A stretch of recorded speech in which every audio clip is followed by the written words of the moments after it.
Panorama group, जो सोचता है वो करता है। नमस्कार, आप सभी दर्शकों का भारत लाइव पे बहुत बहुत स्वागत है। बिहार में तेजस्वी यादव यात्रा पर निकले हैं। जन विश्वास यात्रा 20 फरवरी से लेकर पिछले अगर बातचीत की जाए मार्च के दूसरे हफ्ते में यह यात्रा जाके समाप्त होने वाली है। लेकिन इस यात्रा में जिस तरीके से तेजस्वी यादव भीड़ इकट्ठा कर रहे हैं, ऐसा लग रहा है कि तेजस्वी यादव ने जो जनता के प्रति विश्वास कायम किया है, वो विश्वास, वो प्यार मिल रहा है। तो क्या अब ये माना जाए कि तेजस्वी यादव एनडीए का खेल बिगाड़ सकते हैं? तेजस्वी यादव ने कल एक बयान दिया कि अब ये माई की पार्टी नहीं है, यानी कि एमवाई की पार्टी नहीं, अब ये बाप की पार्टी हो गई है। अब इस एमवाई और बाप की जो पार्टी की बातें हैं, वो जब एनडीए गठबंधन के लोगों से आप पूछेंगे या जानने की कोशिश करेंगे, तो कहते हैं कि सही तो कहा है तेजस्वी यादव ने, माई और बाप यानी लालू प्रसाद यादव और राबड़ी देवी की वो बातचीत कर रहे हैं। लेकिन तेजस्वी यादव ने यहाँ बाप का जो संज्ञान दिया, वो कुछ और ही दिया।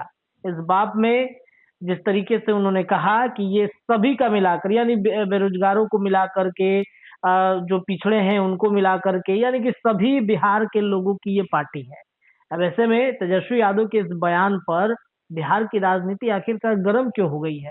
हमारे साथ आरएलजेडी के, अब आरएलजेडी माफ कीजिएगा क्योंकि पार्टी तो अब बदल चुकी है, आरएलएम राष्ट्रीय लोक मोर्चा के प्रवक्ता जो हैं नितिन जी हमारे साथ जुड़ रहे हैं। सर, बहुत बहुत स्वागत है आपका भारत लाइव से। नमस्कार नमस्कार रत्नेश जी। तेजस्वी यादव के जन विश्वास यात्रा में उन्होंने एक बयान दिया कि अब माई की पार्टी नहीं बल्कि बाप की पार्टी है। कैसे देखते हैं इस पूरे प्रकरण को? अब देखिए, एक तो ये जन विश्वास यात्रा जो इन्होंने अपना नाम रखा है, इतने बड़े विश्वासघात करने वाले लोग यदि जन विश्वास के लिए जाएंगे तो भीड़ ये कब का उनके प्रति विश्वास किस तरीके से होगा, ये तो खैर मैं समय पे छोड़ता हूँ। कल जो उन्होंने एक बयान दिया है रत्नेश जी, जिसमें उन्होंने कहा कि आरजेडी को लोग माई की पार्टी बोलते हैं। उनका संदर्भ एम और वाई से था। एम मतलब मुसलमान और वाई मतलब यादव। तो उन्होंने एक नया जुमला उसमें जोड़ा है कि अब ये बाप की भी पार्टी है माई के साथ साथ। और बाप का उन्होंने संदर्भ लिया है बी से बहुजन, ए से अगरा, ए से आधी आबादी और फिर टी से पुअर। और हिंदी इंग्लिश मिक्स भी किया है। खैर ये तो वही जाने की क्या आधार रहा होगा इसका। लेकिन मैं एक बात आपके सामने, आपके माध्यम से मैं बिहार के तमाम आपके तमाम दर्शकों श्रोताओं को मैं ये बताना चाहूंगा कि इसका जो वास्तविक अर्थ यदि आप लगाइएगा तो ये MYBAP का यदि सही अर्थ मैं आपको समझाना चाहूँ और बिहार के लोगों को बताना चाहूँ तो M मतलब इन्होंने कहा मुसलमान।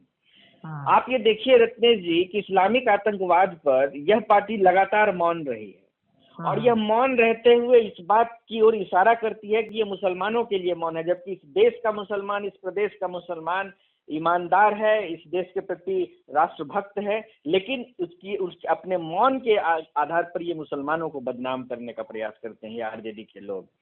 अब आते हैं वाई पर।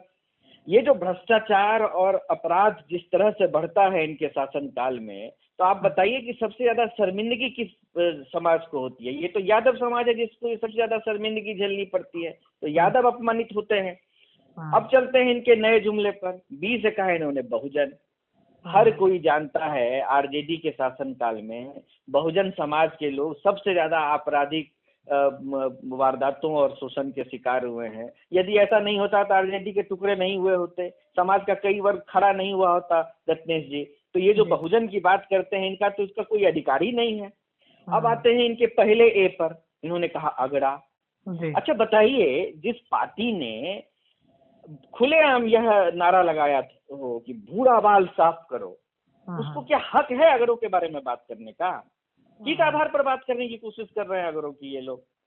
अब चलते हैं इनके दूसरे ए पर। आधी आबादी। आधी आबादी मतलब महिला। अरे जिस परिवार में आपने एक महिला को रबर स्टाम्प सीएम बनाकर पूरे महिला समाज को अपमानित किया हो और दूसरी महिला के साथ आपके परिवार ने जो आपके ही समाज की थी उसके साथ क्या हुआ, ये व्यक्तिगत चीजें हैं, मैं इस पे जाना नहीं चाहूंगा रत्नेश जी। लेकिन ये पूरे समाज ने देखा कि आपके अपने परिवार में महिलाओं की कितनी इज्जत है। अरे आपके ही परिवार में इतनी योग्य महिलाएं हैं, लेकिन आप सबसे छोटी उम्र में होते हुए आप ही उत्तराधिकारी घोषित किए गए, तो आप महिलाओं का आपके परिवार में कितनी आधी आबादी की इज्जत है, इसी से स्पष्ट होता है। और सबसे अंतिम बात, पुअर, आपको अधिकार है पुअर या गरीब के बारे में बात करने का?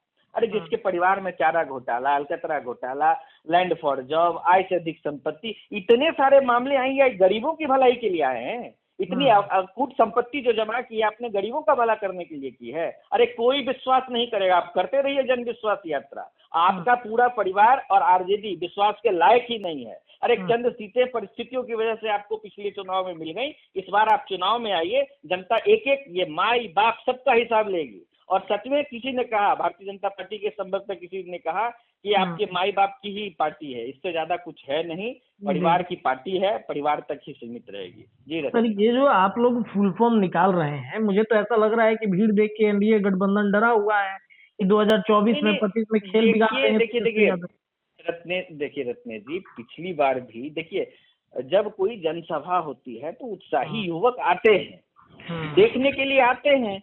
अरे आप तमाशा देखने के लिए अगर कोई जाएगा तो उसका मतलब ये थोड़ी है कि जो है वो राजनीतिक उसमें कोई उपलब्धि होने जा रही है। अरे ऐसा रहता तो आप देखिए ना, ये वही पार्टी है ना रत्नेश जी, जब बिहार झारखंड एक हुआ करता था, 54 सीटें संभवतः दोनों मिलाकर थी, उसमें 51-52 सीटें आरजेडी को मिला करती थी। ये वही पार्टी है ना जो एक छत्र राज इसमें किया, पूरे ये बिहार और झारखंड मिलाकर इसकी सरकार बनती थी और बहुमत की सरकार बनती थी। कहाँ तक पहुंच गए थे जब एनडीए मजबूती के साथ लड़ी थी, तो 24-25 तक, 22-23 या 24 ऐसे कुछ संख्या रह गई थी इनकी 2010 के चुनाव में। तो इस बार फिर से उसी तरह का गठबंधन है। अरे वो तो ठीक है कि अब जिस चर्चा को ये आज फिर से सरेआम अनाप शनाप बोल रहे हैं, तो देखिए कैसा गजब का इनका इज्जत देने का परंपरा देखिए। एक तरफ कहते हैं कि हम नीतीश जी की बहुत इज्जत करते हैं, बहुत ऐसा है वैसा है, और दूसरी तरफ कहते हैं कि ये तो रिटायर हो गए, वो कहते हैं कि अरे अब किसी काम के लायक नहीं।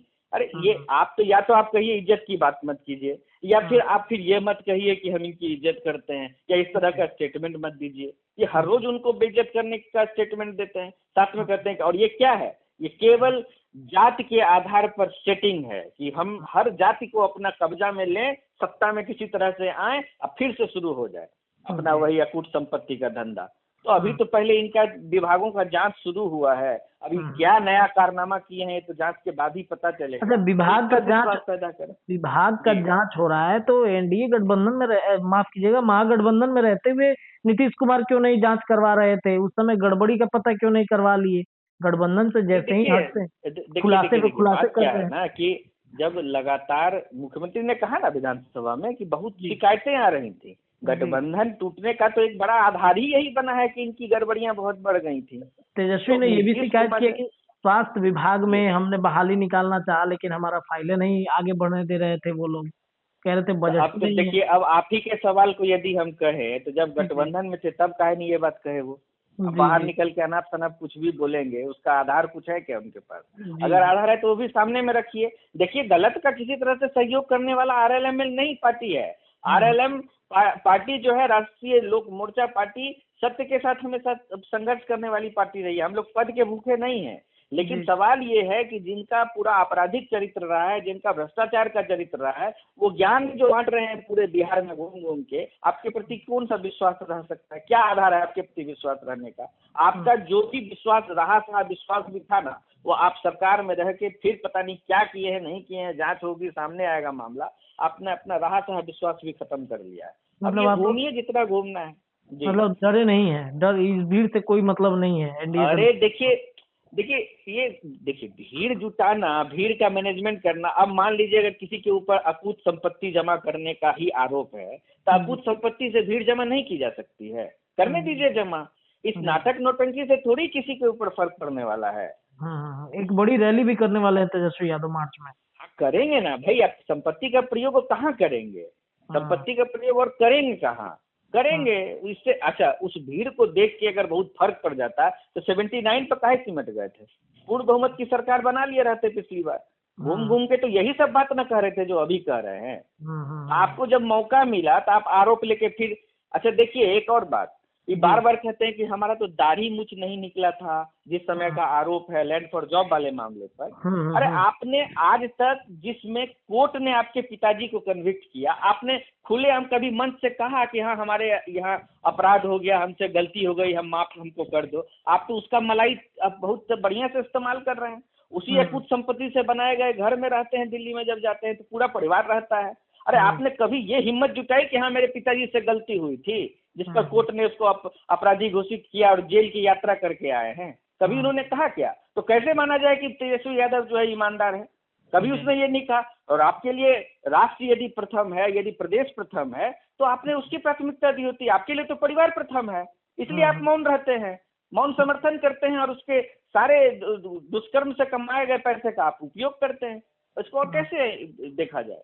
जी जी, चलिए सर, बहुत बहुत धन्यवाद। तमाम विषयों पर बातचीत करने के लिए हमारे साथ आरएलएम से नितिन जी जुड़े थे। ऐसे ही तमाम विषयों पर और भी बातचीत करेंगे। फिलहाल अभी पनोरमा ग्रुप, जो सोचता है वो करता है।